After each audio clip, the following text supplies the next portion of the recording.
Notre tour de l'Alsace nous mène à Colmar, dans un petit camping en périphérie de la ville. C'est très confortable, car le centre-ville est facilement et rapidement accessible en bus ou à vélo.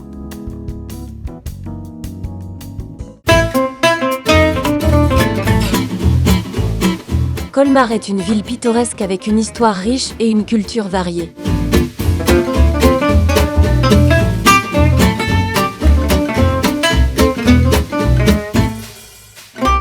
Je suis fascinée par la beauté de Colmar.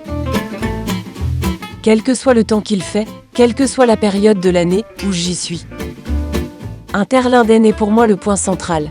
Je commence ma visite de la ville avec vous devant mon restaurant préféré, le Pfeffel. Les marchés de Noël d'Alsace sont célèbres. Et Colmar est aussi un endroit idéal pour flâner entre les étals pendant la période de Noël ou s'amuser en famille sur le Champ de Mars.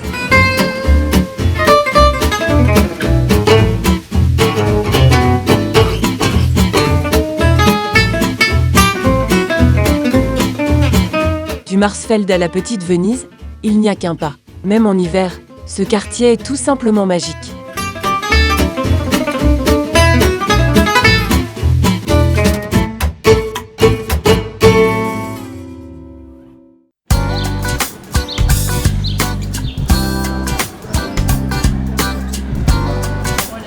De l'autre côté de la Loche, à droite, se trouvent les halles de marché. Je suis fan de ces endroits en France car c'est comme un marché hebdomadaire avec quelques cafés où l'on peut toujours trouver un café chaud.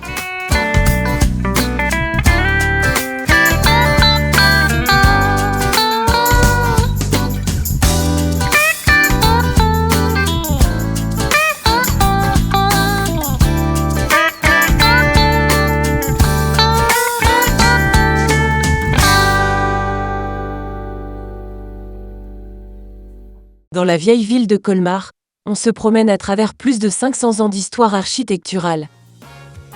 Des plaques dorées à l'effigie de la Statue de la Liberté sont incrustées dans les pavés des ruelles. Ce qui se cache derrière, on le découvre dans la rue des Marchands.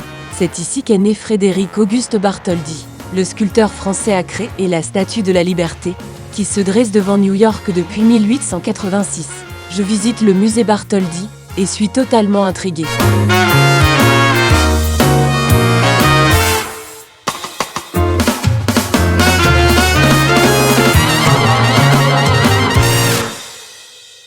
Si vous êtes intéressé par l'art, l'architecture ou l'histoire, il y a d'autres musées que j'ai visités et que j'ai beaucoup aimés.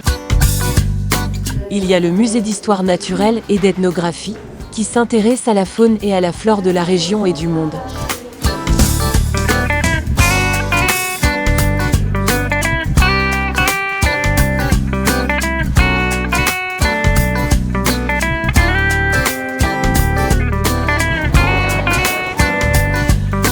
Ensuite, il y a le musée Interlinden qui, avec ses expositions, prend beaucoup plus de temps que je n'en ai.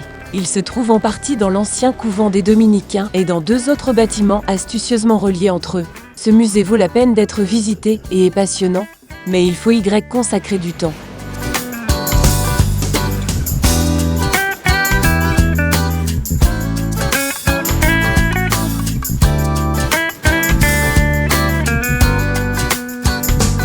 Enfin, je ne voudrais pas oublier le musée du chocolat, qui présente non seulement des époustouflantes sculptures en chocolat, mais fournit également des informations sur la production et l'origine du cacao. C'est un plaisir passionnant pour toute la famille.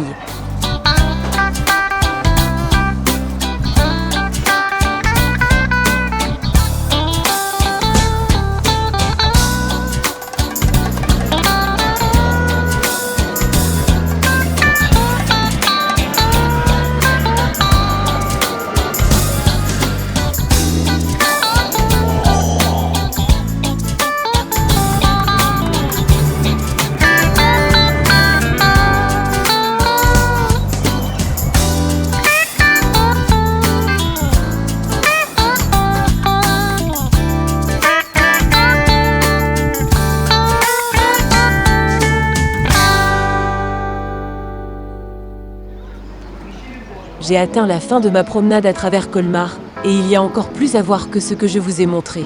Il est temps pour moi de prendre congé et de me rendre à ma prochaine destination, l'Alsace, à laquelle je vous invite à participer.